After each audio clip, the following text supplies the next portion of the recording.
Welcome back into the gridiron, everybody. My name is Kyle. I am joined, of course, by Justin. We are going to be talking about all things NFL football. The draft is upon us, just a few weeks away at this point. So it is high time that we did ourselves a gridiron mock draft. We are going to be doing the first round only, going through all 32 picks. No trades for this one. We're just going to be going straight up as it is currently sitting in the draft order. Before we get to all that, I've got to shout out our amazing sponsor at Vivid Seats. Look, it's the off season for football, but I've got great news. There's still sporting events you can go to. There's still live shows. There's still comedy, concerts, all of these amazing live events. And how are you going to get there? You're going to go to Vivid Seats and you're going to use the link in our description. Save yourself even more money.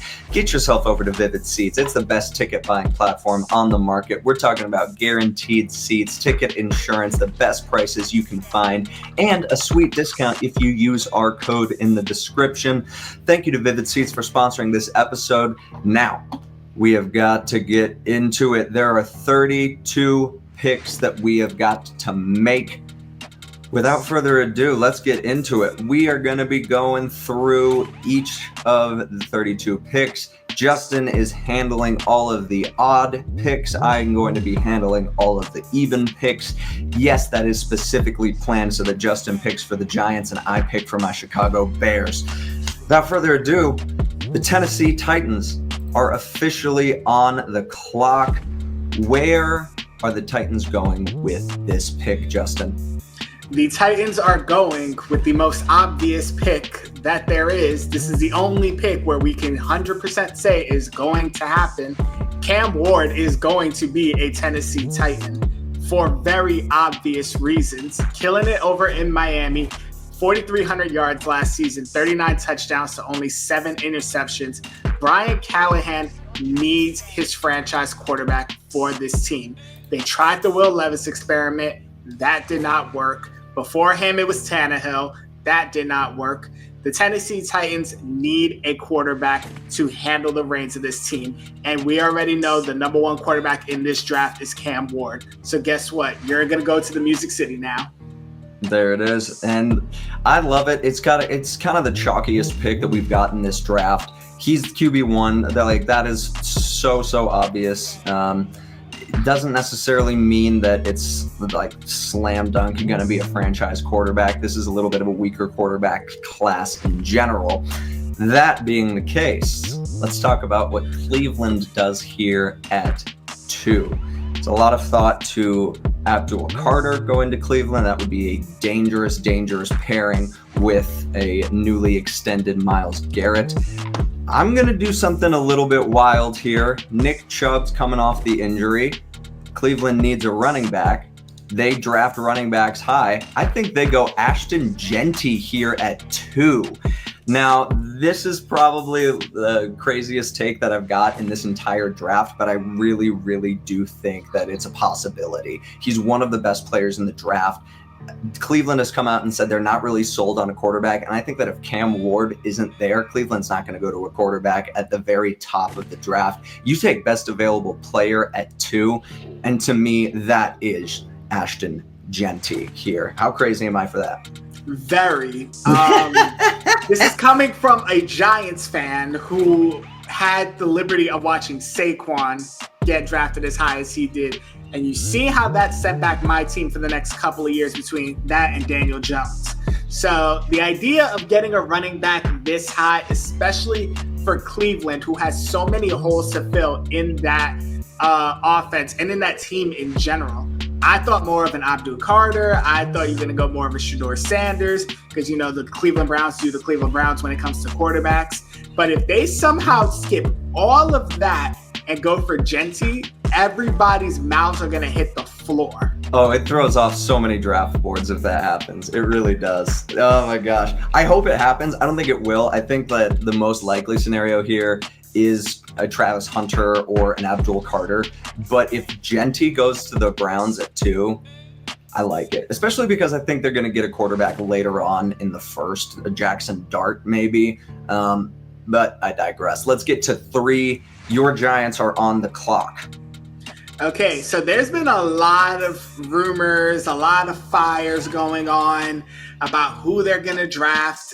The whole premise of the draft, if you asked me like 2 months ago, was that if one of these two quarterbacks between Cam Ward and Shedeur Sanders was going to be here, that was going to be the Giants' pick. Well, unfortunately, the Giants went and signed two quarterbacks in the offseason. So guess what? That ain't going to happen. So they're going to go best player available that can fill two needs on this team, and that's going to be Travis Hunter. There it is. Travis Hunter fills a dire need that the Giants have in cornerback as well as in receiver. Now, we got Paulson Adebo as our CB1 now, so you got him and Banks as CB2. Banks has struggled last season. He played okay his rookie year. So now it comes to the point where you can have Hunter as our wide receiver 2, kind of in place going back and forth with Darius Slayton. And you can throw him out in some packages at corner because he does want to play both sides. So this is pretty much gold for the Giants to have both of these needs settled. And with having, I believe it's 5 picks in the first 100 in this NFL draft, they can go back into the first round if they need to, because I feel like at this point, that's where the rumors about Shedeur Sanders sliding start to happen. Then again, with you taking Genty at 2, I think it kind of set the stage for one team to take him. Maybe, I don't know. I have the evens. You're not allowed to do that. Speaking of which, we've got the Patriots on the clock at 4. I'm going back and forth here because there's 2 really great options for honestly, there's 3 great options for the Patriots. I like Will Campbell here. They need offensive line help badly. Morgan Moses is great. They got some Band-Aids on a broken arm, basically, to help fix it. They need a lot more offensive line help. Will Campbell could be great here. Tat McMillan is a really great option. I think that he is probably wide receiver 1. Outside of a player like Hunter, where you get both sides of the ball, I think that Tat McMillan is a better wide receiver than Travis Hunter is just a pure wide receiver. You could also go with Abdul Carter and fix the D-line over in New England, get some insane pass rush to complement an unbelievable cornerback duo that they've already got. That is... I'm taking Abdul Carter here. Like the Patriots, if Carter is available at 4, I don't see how they pass on such a unbelievable player, like blue chip prospect. There's not much that you put on the freaking tape, and there's not much that you're left wanting with Abdul Carter. So I'm going with that best player available here. Justin, Jacksonville Jaguars on the clock at 5. This feels like another pretty chalky pick. I have 2 players in mind. I thought you were gonna take one, but since you didn't, it kind of makes it a little bit harder. I'm thinking about the Jacksonville Jaguars. Brand new regime at head coach. They do have a quarterback who's very hot and cold, who I have been on record saying he's the Daniel Jones of the AFC. And then you have a very promising wide receiver 1. So I'm like, you could go offensive line, you could go for your wide receiver 2. Which one is more likely to happen? I'm going with the left tackle. Give me Will Campbell out of LSU to be the bookend tackle for the Jacksonville Jaguars, because as much as I want to take the sexy pick and take the receivers, unfortunately, because I had McMillan on my board, I had Golden on my board, the problem is there's no point in having a wide receiver if your quarterback can't stay upright. I know that there is some stuff about his arm size and how it's a little bit smaller, his hands and all of that. But you know what? He has played in the SEC. He has played with some of the best competition there is in college football. And if there's somebody that can protect the blindside quarterback at this point, out of all of these offensive tackles, I'm going to take Campbell for that. There you go. I love it. I really love it. I thought you were going to go Mason Graham here. I love that Mason Graham is sliding. We'll see how far he gets. If he gets to 10, Yay, that's fantastic. I'm looking right now. Trying to see if there's an out in Geno Smith's contract at all. Because I've got the Raiders here at 6. Who just gave him a 2-year extension. 2-year extension. I'm wondering if there's an out after the first year or not. Let's see. I'm looking up his contract right now.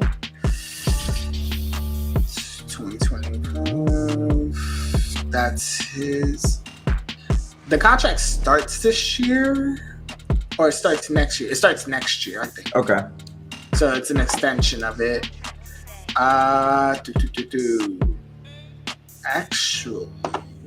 I can't find it. I'm checking over the cap. I'm checking Sports Rag. I'm not seeing the actual thing here. I don't know if we have the exact specifics.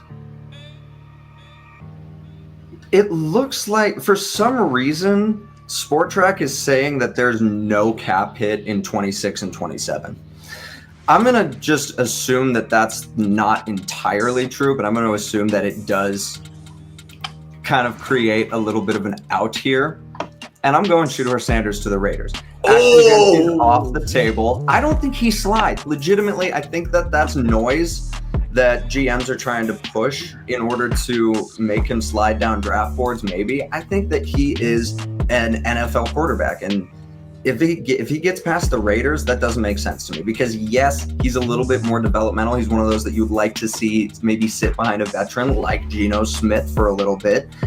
That is a great scenario for me for Shedeur to be set up for success. You've got great offensive pieces between Bowers. The other kid. The other tight end. Oh my God, Michael Mayer. Oh, Michael Mayer. You got Michael Mayer. Like, there's some great pieces. Jacoby Myers didn't have a single drop last year. Like, that is a solid offense to go into as long as they can address some offensive line later on in the draft. You're up with the other New York team, those Jets, picking at 7. All right, so let me set the stage for y'all, because this is what happened in the background. The New York Jets tried to get in contact with the Jacksonville Jaguars to try to make a trade because they knew that the Raiders were going to take Shedeur and they were trying to jump them. But because we're not doing trades here, that trade fell through. The Jaguars said, nah, we're good. So you know what? The Jets said, do we want to stay put? We kind of have to. And the Jets are going to go and do what the Jets do best, which is they're going to solidify their line on the defensive side. Give me Mason Graham. Oh, he's going to be plugged in on the inside. Oh, I hate Because the Jets are going to do what the Jets always do. Mason Graham and Quinnen Williams is gross. If they can't get their number one needs, they're going to make sure they're going to get after your quarterback. I love it. I love it. I love it. Now, the Carolina Panthers, there's a lot of holes. There's a lot of things that need to be fixed. There's a lot of defensive things that need to be fixed. But you got to give Bryce Young the wide receiver 1. I loved what I saw out of Xavier Legette, but Xavier Legette is not Tet McMillan. And I think that the Panthers would be foolish to pass on Tet McMillan here. They just paid J.C. Horn. I feel like their secondary is a little bit better than people give them credit for. I think that if they're able to get a compliment to Brian Burns, to get some more pass rush generated, get some run stopping going, they're going to be dangerous. They're going to be dangerous there over in Carolina. Nothing crazy. They're still going to be a bottom feeder team, but they'll make some noise in the NFC South. It's a weak division. You got the Saints at 9. Where am I going to go if I am the people out in New Orleans? There is a lot of needs in New Orleans. You just lost your CB2 in Adebo. You kind of need some wide receiver help because your wide receiver room pretty much gets beat up during the season. I don't trust their quarterback situation at all. Where do I go here? You know what? At number 9, I'm going to go with a pass rusher. Give me Jalen Walker out of Georgia. Ooh. And the reason why I'm doing this is They haven't really shown to develop some of their pass rushers.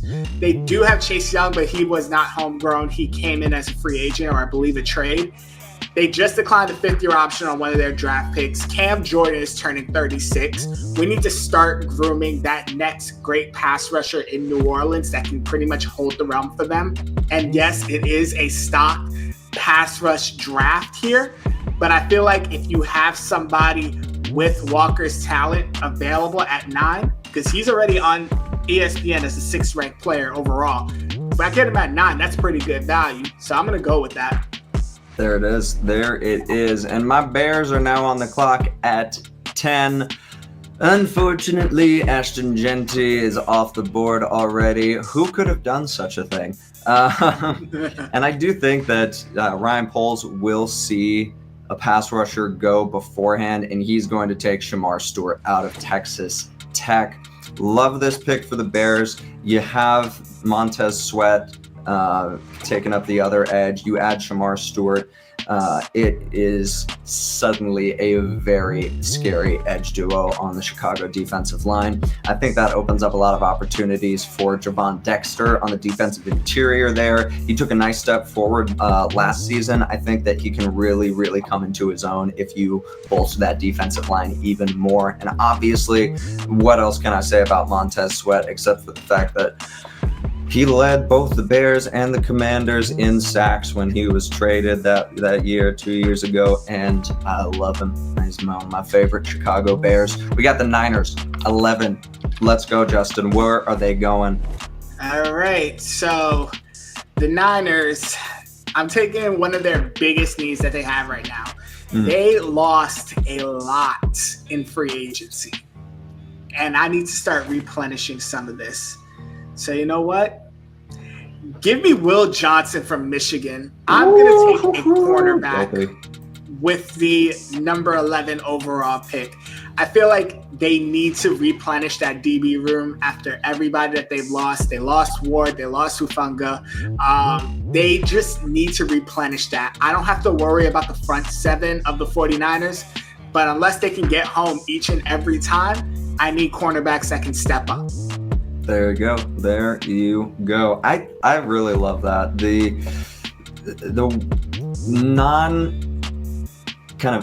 non-emphasis on drafting corner that I've noticed within the last couple drafts, because like before it was like, you know, J.C. Horn at 8, Pat Surtain at 10, or whatever he was drafted at, and like earlier on, and it started to kind of slide. I think of, you know, Emmanuel Forbes going 14 and then Christian Gonzalez going 15, which was ridiculous that happened. But there needs to be a little bit more of an emphasis put on the DBs. It's a very important position, and when you can hit on it, it's fantastic. Just ask me about Jalen Johnson, 2nd round pick. That turned out pretty well for the Chicago Bears. Now let's talk about the Cowboys. This draft has gone like the exact opposite way of how the Cowboys wanted it to go. Because like they need a DT, lost out on the top one. They need a corner, lost out. There's one out there. They need a running back. There's the best one's taken, but it's a running back heavy draft overall. Oh my gosh, yeah. No, that's true. You can get a lot of great running backs in this draft, and you can get them later. But here's the thing. Do I think that the Cowboys are going to make a good decision? No. So I'm going with, where is he? Where's the kid from Ohio State? Oh my gosh. Is he not even on the top 50? My gosh. I'm just going to have to go and cycle out to a running back. Where is he? There he is, Judkins. I think they're going Judkins here. I think Scatterboo, they pass up on it. They go Judkins out of Ohio State, which, you know, we'll see how it works out. They don't have Zach Martin anymore. They're having to pay Micah Parsons. They're going to have, like, no money. So, yeah, somebody else has to be on offense besides CeeDee Lamb. You got the Dolphins at 13. I think with all the needs that the Dolphins have, and you have it up on the screen, guard, tackle, defensive line, corner, I think they're going to reach on a position that is not any of these. Slightly reach. because they're listening to everything that's going on. They're getting tired of their highly paid wide receiver one always talking about he's trying to leave, how he's unhappy, even though he already has a ring, he's got paid, he's living out in Miami, and he's still not back Ohio State right now. No. Oh. I'm going Matthew Golden out of Texas. Ooh. If there's one thing that Miami loves is speed. And Matthew Golden got some speed on him. Texas loves their speed. Texas loves their speed. So imagine. All right. Look, Tyreek Hill, if you want to leave, now we can have you leave. Because now we got Golden, and now we also got Waddle. So we still have our speed. But if you want to stay, now we got a three-headed monster at wide receiver. Nasty. Kind of love it. Let's talk about the Colts. I have a question for you, Justin. What position is a young quarterback safety valve? Tight end. And what team has a young quarterback they're trying to figure out if they've got a guy or not? This has Tyler Warren written all over it for the Colts here. They need a tight end. They need a lot of things, frankly. I don't think they have a wide receiver one. I love Alec Pierce, don't get it twisted, but they need a wide receiver one. There's not a whole lot left in the draft besides Emmanuel Abuka, but I don't think they go this route because if they get another wide receiver, you're just asking Anthony Richardson to progress further into his reads, as opposed to a tight end, which you can just scheme up first read tight end plays for him. And if he screws that up, you have to get a quarterback. Give me Tyler Warren out of Penn State for the Colts here. Falcons. All right, I'm looking at the Falcons right now, trying to see what's a bigger need out of this list. Because I see wide receiver. Let's go edge again for Atlanta. That's what I was thinking initially. Because I know they're going to do every year. Every mock draft. Atlanta needs an edge. Atlanta always needs an edge. But you know what else they need? They need to give Michael Penix some damn help. They do. Give me Abuka out of Ohio State. Thank God. He was sliding too much. Emmanuel Abuka. The Atlanta Falcons say, y'all thought we were going edge, but you know what? We found our quarterback. We need to give him some weapons. And you know what? Now you got Abuka, you got Drake London, you got Kyle Pitts. Yeah, I think they're going to be good on offense. Oh, yeah, Bijan Robinson is also in the backfield. That is a scary young offense. Ooh, I love that. And I love the idea of, because Emmanuel Abuka is, one of those players that he creates separation fine enough, but you do need a little bit of that precision, that accuracy. Will Howard was great at it at Ohio State. And I think Michael Penix is a fantastic compliment there. I'm looking right now at the Arizona Cardinals. So here's the thing. How much do I,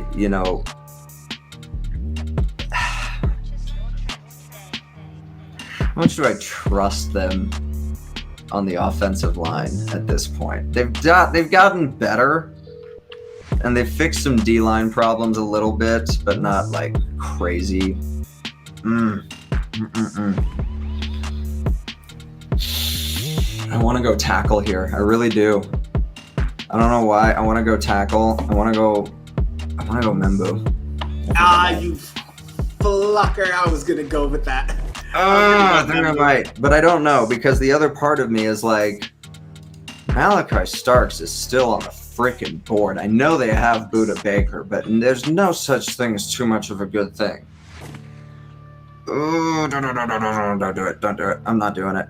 Give me Membu. I think that the big thing with Kyler is he's able to buy time in the pocket, but if you can create a longer pocket, even better. We've seen what he can do with an extended pocket. He extends plays very well, and he does that backyard style football. Load up on the trenches. I feel like they know that that's what they need to do. They've been emphasizing it the last few drafts with getting Paris Johnson Jr., all this stuff. but I think that they double down and they go interior in the later rounds. Bengals on the clock here at 17. Okay, so just to double check, who you went with for the Cardinals? Armand went with Membu? Yeah. Damn it. All right, let me see. I need Cincinnati to focus on their offensive line. They won't. This is the thing. Do you think they're going to do that, or do you think they're going to replace Trey Hendrickson? No. I'm still saying I need them to do it. Are they going to do it? Absolutely not. Give me Michael Williams out of Georgia. Oh no. They're gonna focus more on the fact that they're being petty with Trey Hendrickson, not wanting to pay him, and saying, you know what? Now we're potentially drafting your replacement. Instead of doing what they should do, and that is get somebody in the offensive line. I had a person for the interior. I had a Tyler Booker that I was going to go with, but that was me making logical sense. And unfortunately, things going on in Cincy have not been logical outside of the wide receivers. No, it has not. And that kind of screws over what I was going to do with Seattle, because I don't think they're going to go with an interior player with Kenneth Grant. They have done a good job of that. And the rest of the edge players, like James Pierce Jr., maybe. But with this one, I think they're going to go with Kelvin Banks Jr., and they're going to try and play around with their tackles and their interior, because Seattle's offensive line is a mess. So I think they go with Kelvin Banks Jr. there. You got Tampa at 19 here. Ooh. Starks is still on the board. I know. Starks is still on the board. Which is crazy to me. Wait, let me see. Where is he at? I'm looking for him on my board. Son of a gun. Stay on this. Do I go?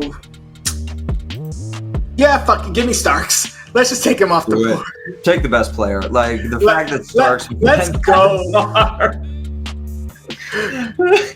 The fact that he slid that long. I was gonna take a wide receiver, to be completely honest. I was gonna make another three-headed monster.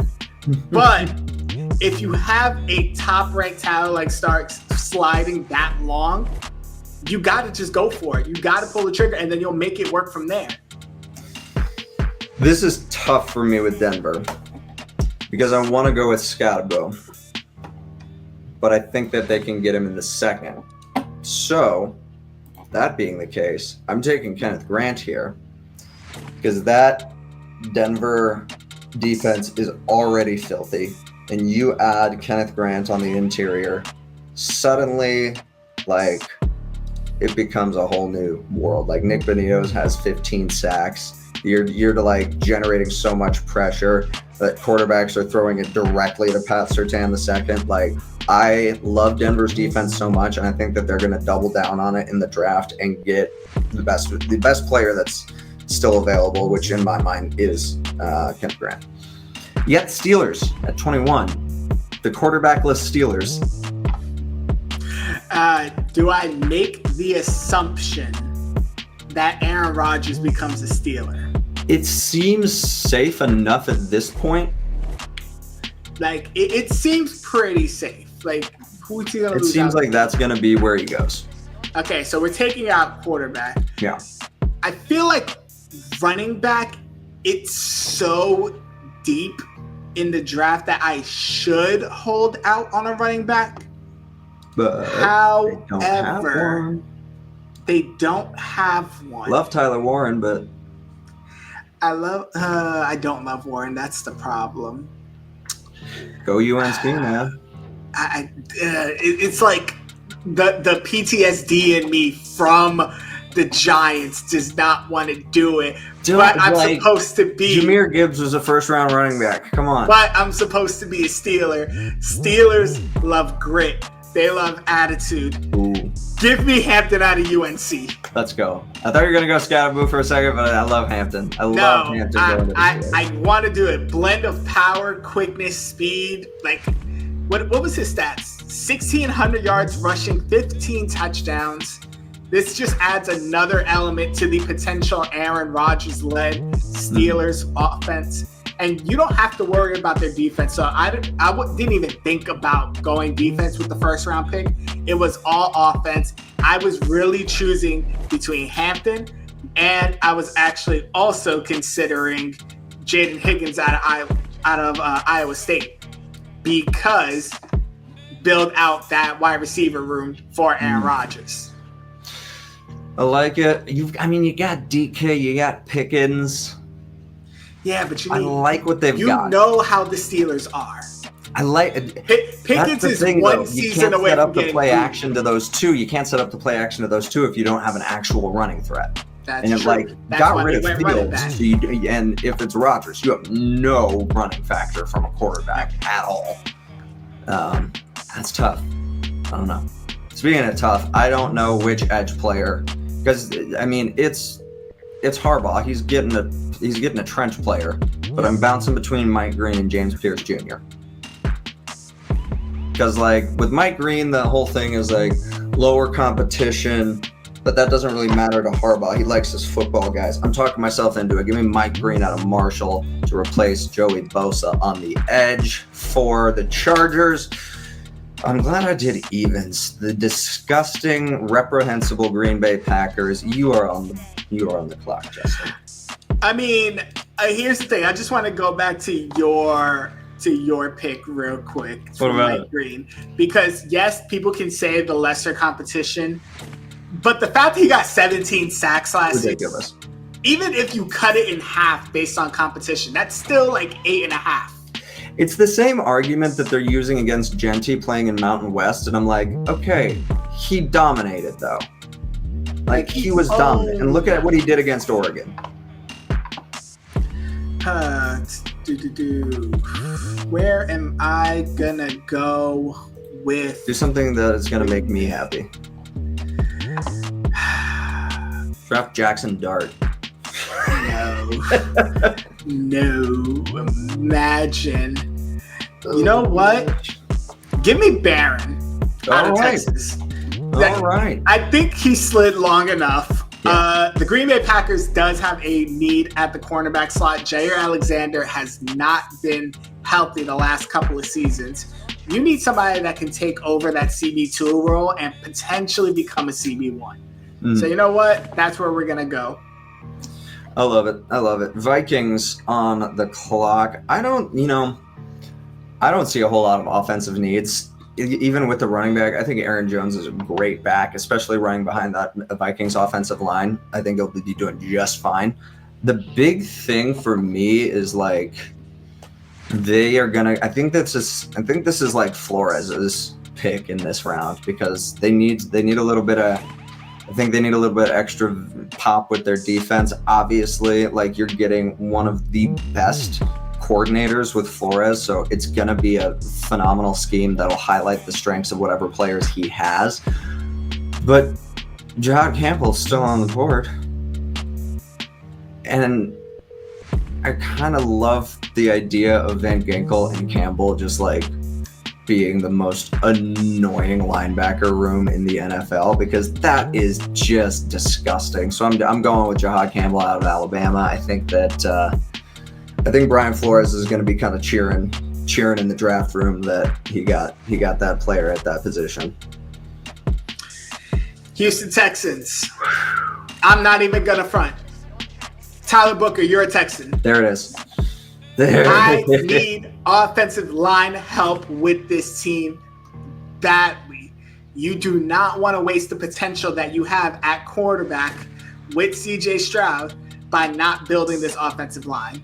So you know what? We need a bookend that could do that. And we also need someone that can push the run game. I like that you went guard instead of tackle here, because a lot of the premium tackles are already gone for me. And the fucking Texans trading away Laramie Tunsil is the dumbest thing.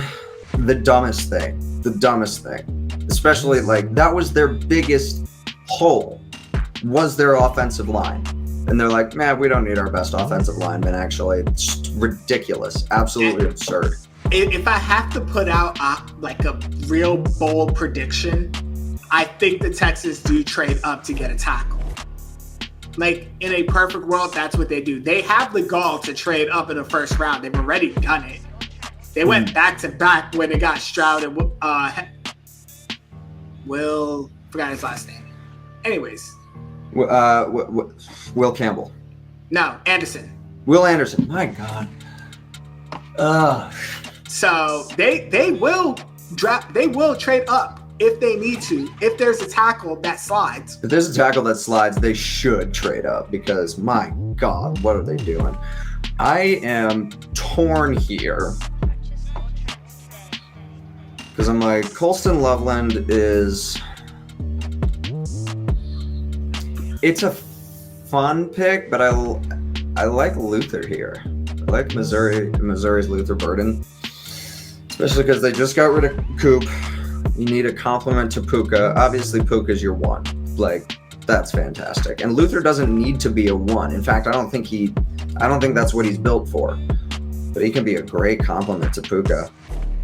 And I like what they've done with their defensive line in terms of replace. Like, obviously, Jared Verse was great last year. So I think they're going to go on offense this time. They're going to go with Luther Burden. I'm going wide receiver. I like that. Give me the Ravens at 27. And the Ravens said, give me James Pierce Jr. Yeah, I can't believe that he's still there. I can't. I'm looking through this list. I looked at the offensive line list. I'm like, yeah, there's no good offensive lineman that I want to take for Baltimore.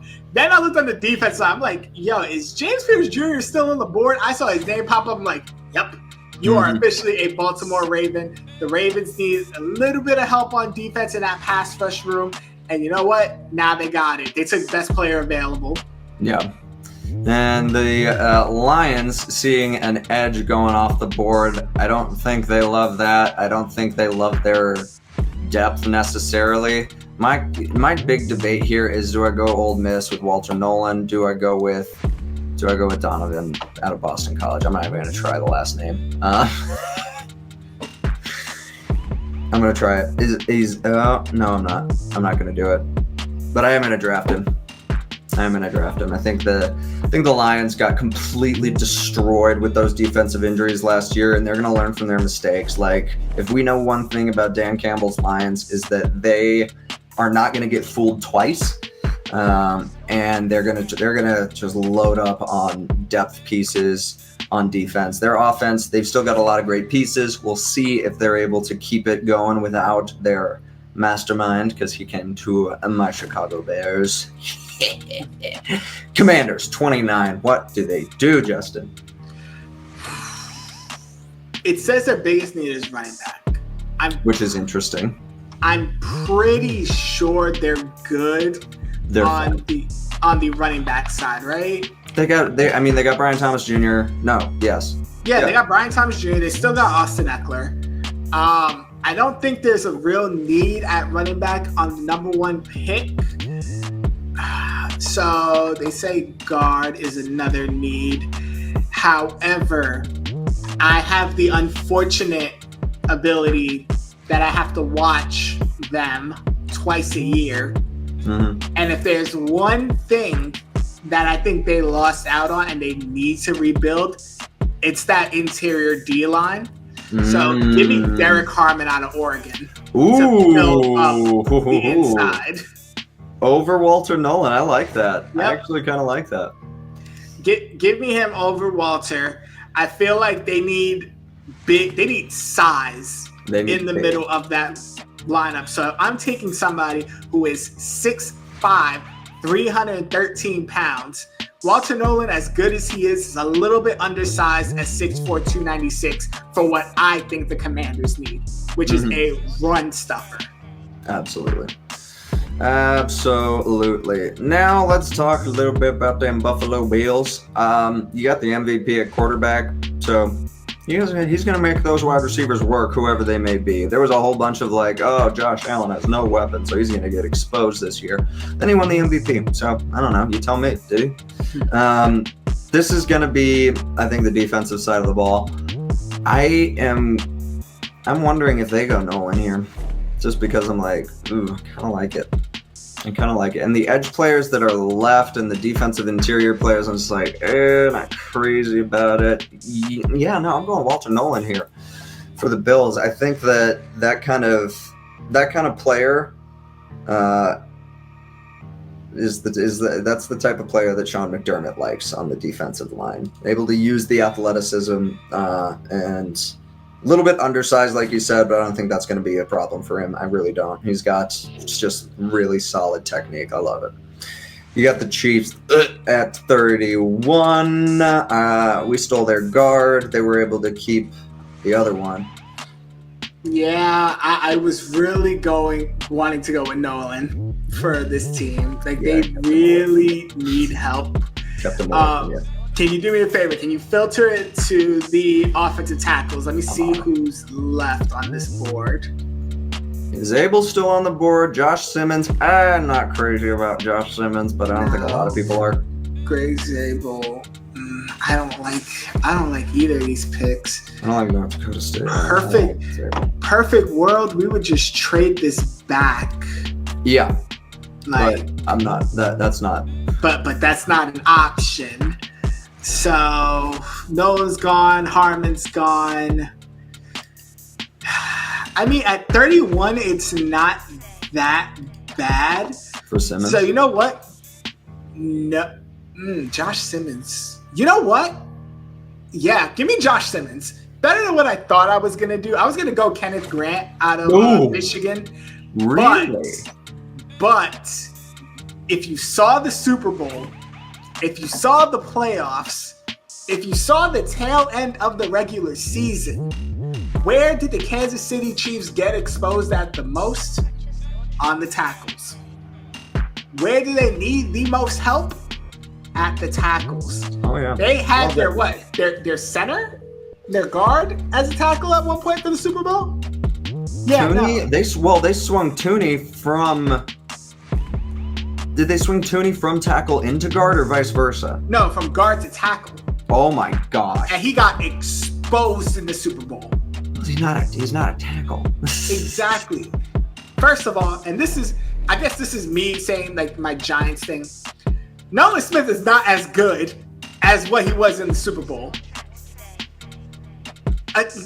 He looked like a he benefited from the fact Super that Jalen Carter is a freak. His star was bright in the Super Bowl, taking advantage of the very, very bad tackle situation going on in Kansas City. And yes, Jalen Carter is also absorbing 3 blockers every single snap. Although, hot take, and I hope this gets clipped because if it happens during the season, I will be shocked. I think one of these days, Jalen Carter, when he jumps underneath the center, he's going to pick it off. He's going to pick it off. It's going to happen. Do it. He's determined to, and it's going to happen. And I cannot wait for the day that it does. At some point, that's going to happen. But with my final pick, I'm going to try to help as much as I can the tackle situation in Kansas City. Even though I think if all this happened, they would just trade back. Yeah. Yep. Insane statement from PFF, thinking that the Eagles need wide receiver. That's fucking nuts to me. Because no, they don't. They really, really do not. Just like the Commanders needing running backs. This one's interesting. Goddard is getting up there in age. You could go with the offensive line here. I still don't like Zabel. I think that if they kick him into guard, that might be all right. But they're doing... Did they re-sign Becton? Or did Becton walk? I got you right now. Because if Becton is still on the team, I'm not going with Zabel.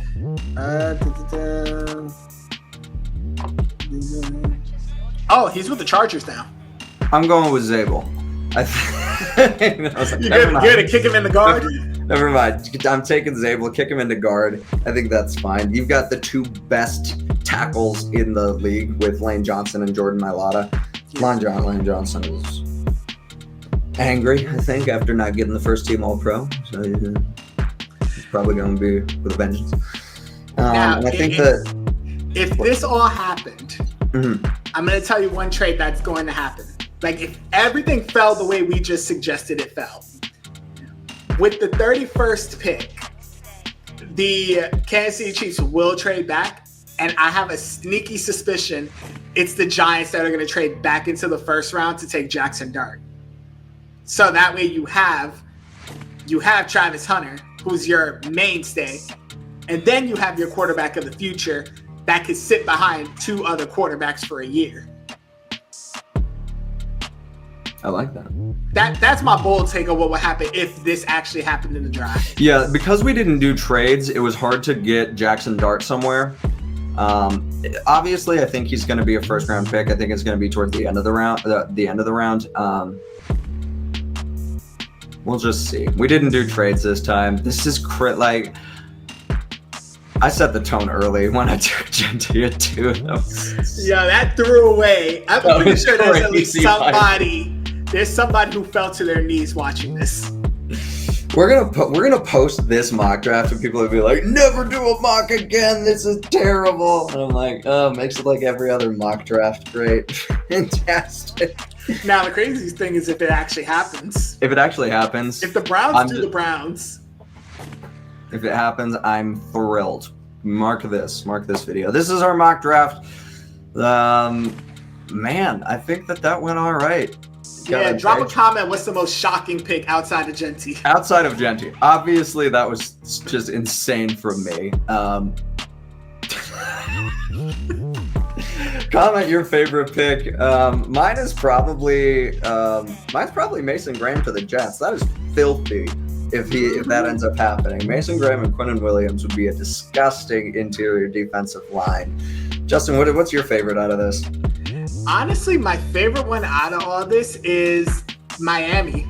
And I know I'm kind of biased because it's one of mine, but could you imagine like the amount of speed you have in Miami with Matthew Golden, Waddle, and Hill? That sounds like a law firm waiting to happen. That's the track meet. My God, that's ridiculous. That, and then I guess I could also say we could go into Atlanta and the offense that causes. Yeah, that'd be fun, man. That would be a lot of fun. I like what you did with some of these picks. There you have it. We'll post this full mock draft on the House Call page. Thank you for hanging out with us on the Gridiron. That is going to do it. Hopefully we can get at least one more video out to y'all before the draft. We're going to be trying to live stream all 3 days of the draft, 1 through 7. We're going to do our best to be there for every single pick. There will be people coming in and out, obviously, but make sure you tune in for that. Make sure you're following on all platforms, Instagram, YouTube, Facebook, all the things, X, Twitter, whatever the hell it's called now. We're on it. We're posting. We're talking about sports, chopping it up, having a great time, and you could be too. Make sure you hit that like button. It helps us out so much. Until the next time, that's been Justin. I've been Kyle. I'm going to stop this. We have been talking about the NFL draft, and we will see you on the next episode. Peace. That plug at the end.